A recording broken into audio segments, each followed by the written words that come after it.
Je reviens sur le débat qu'a relancé M. Brémorel sur les rapports entre théorie et pratique. Il faut revoir un peu un certain nombre d'évidences, de pseudo-évidences qu'on peut avoir acquises dans son enfance, dans sa petite scolarité. La pratique n'est pas la validation de la théorie. La pratique, c'est l'application de la théorie, ce qui n'a rien à voir. Je donne un exemple. Le théoricien, il donne un ordre, il dit, vous faites comme ceci, comme cela. Le praticien, il exécute. Et ça donne ce que ça donne. Mais le praticien, il n'est pas au niveau du théoricien. C'est pas lui qui commande. Donc, survaloriser le rôle de la théorie, c'est survaloriser le côté féminin de l'humanité. Alors, les femmes, effectivement, c'est une sorte de prise de pouvoir. Les femmes qui sont dans la pratique veulent laisser croire que c'est la pratique qui valide la théorie. C'est normal, c'est de bonne guerre, car il faut bien se dire, nous sommes en guerre des sexes, et tous les coups sont permis.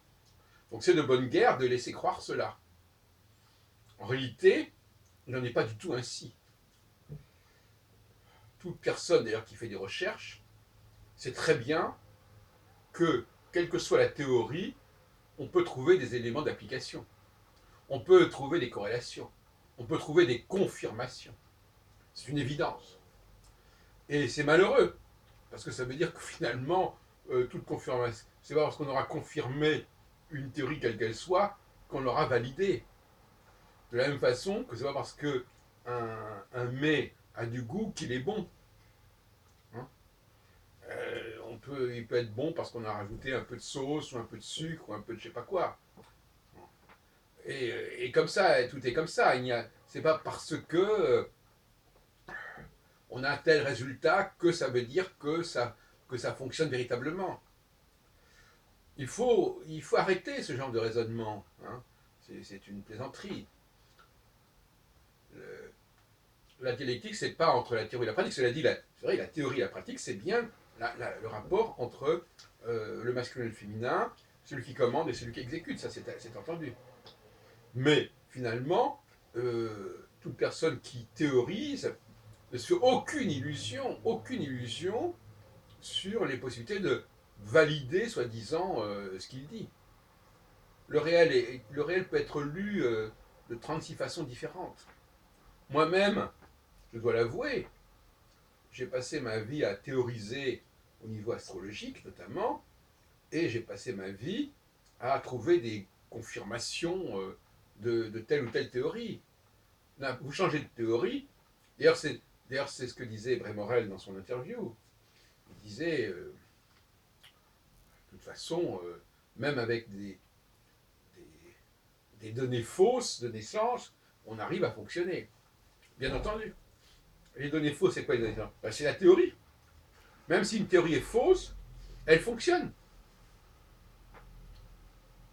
Vous pouvez même inverser. Vous dites par exemple qu'il y a A et B, après vous dites qu'il y a B et A, ça marche dans les deux cas. On trouve tout ce qu'on veut. C'est l'auberge espagnole. Les théoriciens savent très bien que la théorie, elle se valide au niveau de sa cohérence, de sa structure, au niveau de ses passerelles avec d'autres disciplines, parce que quand une discipline est totalement isolée, c'est pas un bon signe, c'est pas un bon point. Et donc, il faut constamment faire de l'interdisciplinarité, de la transdisciplinarité, et éviter des solutions qui seraient uniquement réservées à tel ou tel domaine. Et puis, il faut aussi observer le monde.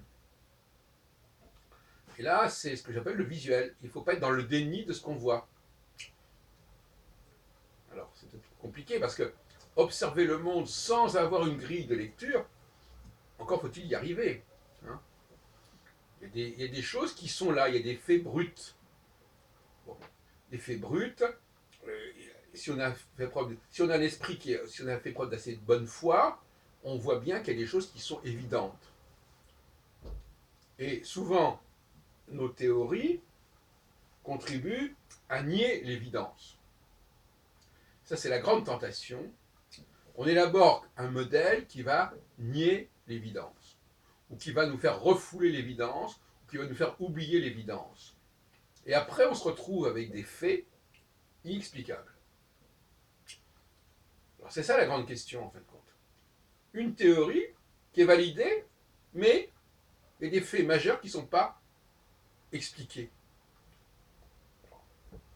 Et qu'on met de côté, comme ça, qu'on dit, oh, bon, c'est comme ça, on ne sait pas très bien. Non. Une théorie est là pour comprendre des phénomènes qu'on a pu observer. Alors, qu'est-ce que ça veut dire? Ça veut dire que, eh ben, voilà, on observe des choses, on regarde le monde, on regarde la société, on regarde l'histoire, et on observe des choses. Comme ça. L'esprit nous dit, voilà, notre intelligence nous dit, voilà, il y a ça qui est important, il y a ça qui est remarquable, il y a ça qui va de soi, et c'est à partir de là qu'il faut travailler. Et on ne peut pas se permettre de mettre de côté, d'éliminer des faits gênants, des faits qu'on va essayer de minimiser parce qu'ils nous gênent, par exemple, parce qu'ils ne rentrent pas dans notre grille. Nous en sommes tous là. Hein. Moi, je suis moi-même, je fais ma amende honorable. Nous en sommes tous là. Mais j'ai toujours dit qu'une théorie ne se valide pas. La seule chose qu'on puisse dire, tiens, cette théorie, elle a été utilisée par telle et telle personne. Elle a plu à telle et telle personne. Elle a été appliquée par telle et telle personne. Alors, dire que ça marche, c'est sur quoi ça marche? Ça veut dire qu'une théorie X ou Y, eh ben, on trouve des corrélations, on trouve un minimum de corrélations, donc ça marche.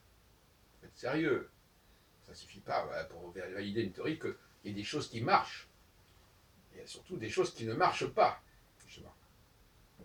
Voilà, donc j'ai toujours dit, il y a un triptyque, hein, il y a plusieurs triptyques. Il y a le triptyque nature, structure, culture. Hein, c'est-à-dire que là, M. Brémorel oublie l'interface entre culture et nature, entre science et société. Il y a la structure. Et la théorie, c'est une structure aussi, quelque part. C'est une théorie, la théorie qui est une structure, qui va effectivement être prolongée par la pratique, ce qui ne veut pas dire grand-chose, et qui va être nourrie par l'observation. On a effectivement un triptyque également dans les deux cas.